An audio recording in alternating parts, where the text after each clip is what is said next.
Les routes du futur du Grand Paris. Le Grand Paris, c'est quoi? Le Grand Paris, c'est une mégapole de 12 millions d'habitants. 12 millions d'habitants, c'est l'équivalent de villes comme Londres, comme Moscou, comme Istanbul.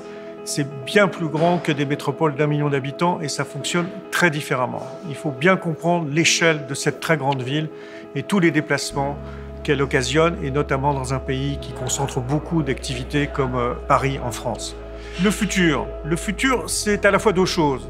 C'est à la fois un futur technologique. Est-ce qu'on va avoir des voitures volantes demain, qui est un peu le mythe depuis Jules Verne et qui est réactivé par le cinéma, la télévision, les séries régulièrement. Mais on voit bien par exemple que le numérique et les applications ont beaucoup plus fait pour la mobilité que les machines volantes.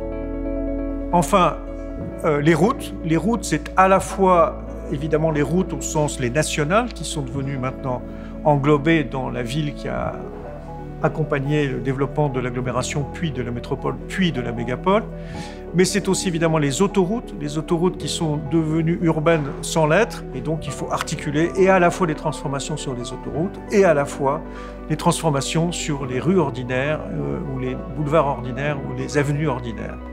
Alors, quel est le problème posé à cette mégapole parisienne? C'est que, au-delà d'un très bon réseau de transport en commun qui va être complété vers les années 2030 d'un grand système de rocade de transport en commun rapide, il y a 6 millions de personnes qui viennent en voiture tout seuls sur les autoroutes et qui arrivent donc dans l'agglomération dite dense et avec beaucoup de congestion et beaucoup de pollution qui sont créées par ces très longs déplacements qui viennent tous les matins de plus en plus tôt et qui rentrent de plus en plus tard.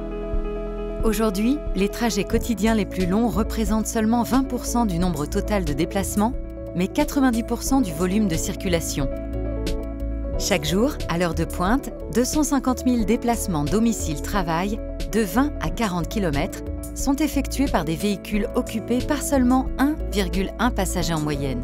La conclusion s'impose.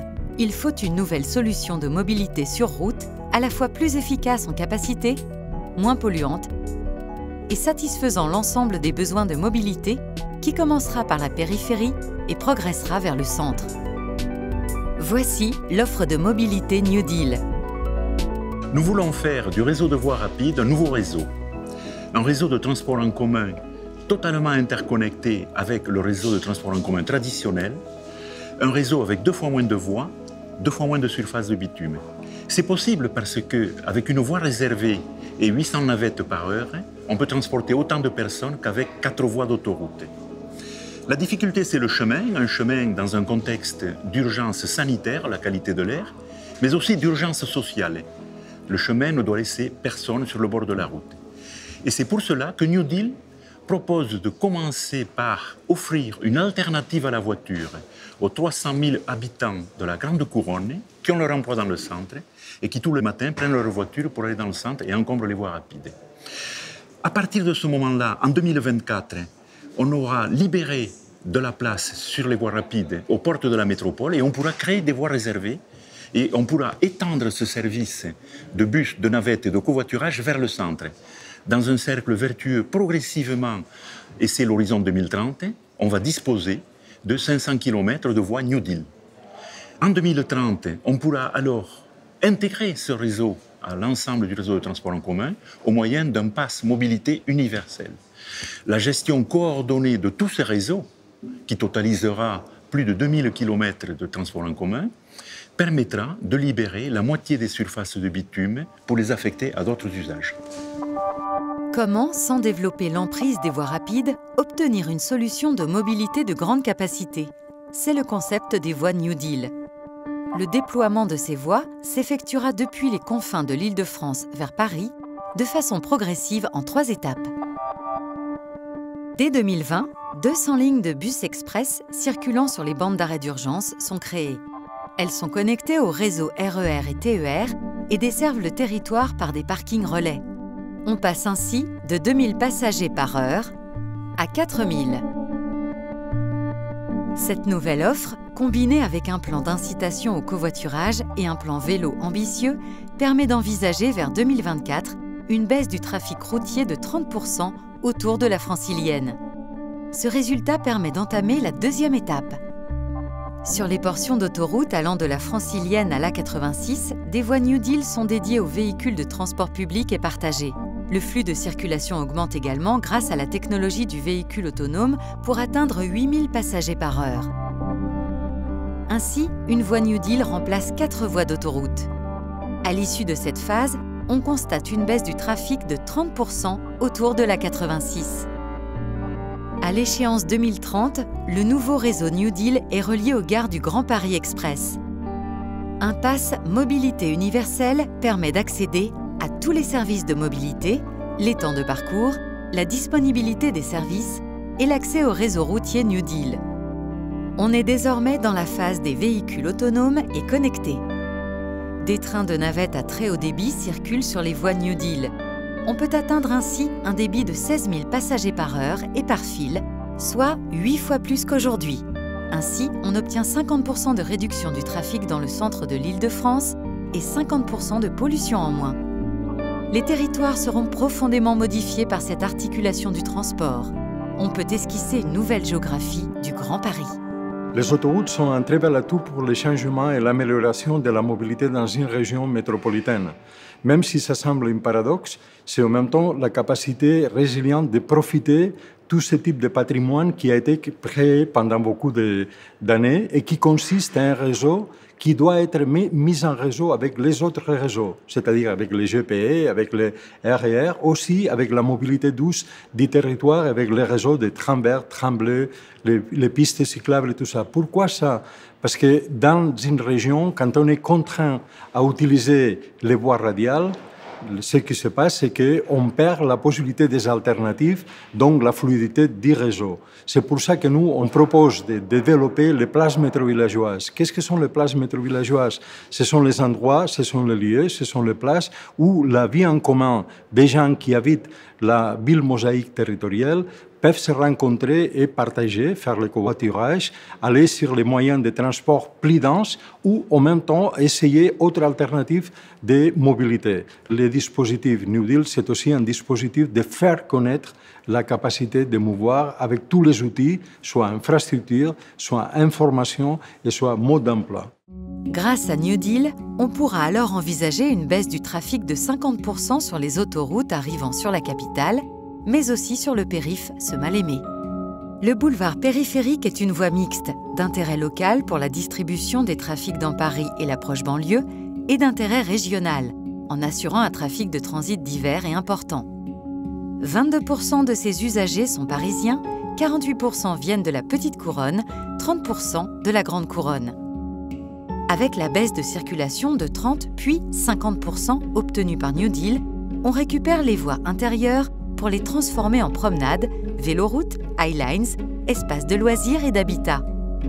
Nous obtenons ainsi un ruban vert de 15 mètres de large par 36 km de long, avec des situations inouïes connectées à la ceinture verte transfigurée. Avec l'option New Deal, on peut construire progressivement ce grand boulevard New Deal 50-50. 50% de trafic en moins, vitesse à 50 km/h, 50% de nuisances en moins, 50% d'espace reconquis au profit de la qualité de vie. Ce grand ruban irrigue les territoires et la ville et permet de repenser la ceinture verte comme une interface généreuse et non comme une frontière.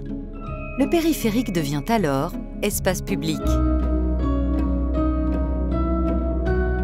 Aujourd'hui, c'est un moment très intéressant parce que toutes les technologies qui ont changé nos vies dans les dernières 10 ou 20 années sont en train de rentrer dans l'espace physique. On peut dire que Internet est en train de rentrer dans la ville. C'est Internet qui devient Internet of Things, l'Internet des choses.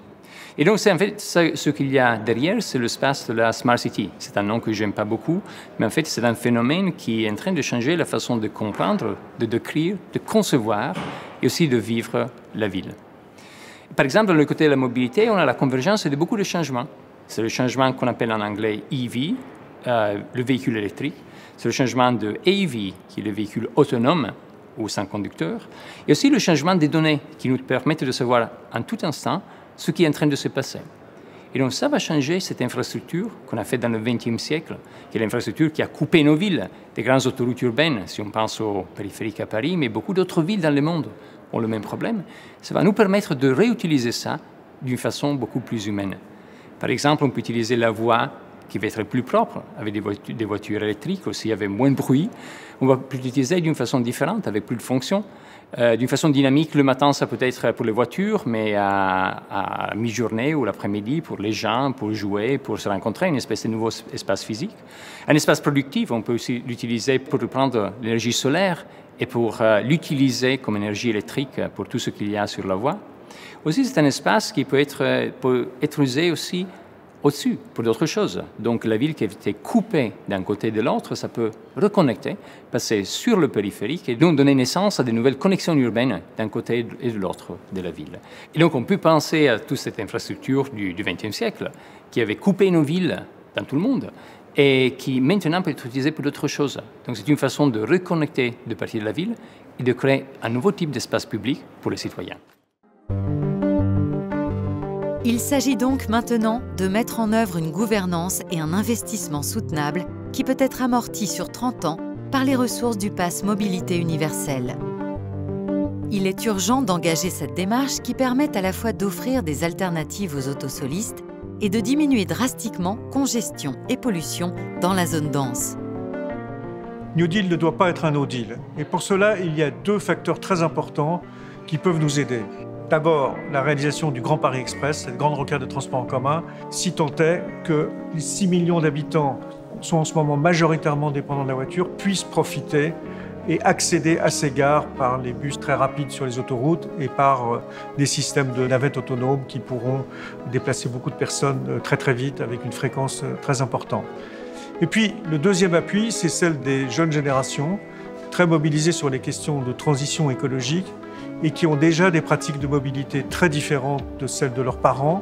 Et c'est tout notre espoir, c'est que ces jeunes générations puissent se mobiliser, voir de leur vivant une transformation du périphérique assez radicale, et donc voir les bénéfices de ces nouvelles mobilités telles que nous avons essayé de les construire. Et c'est tout l'enjeu de cette stratégie New Deal.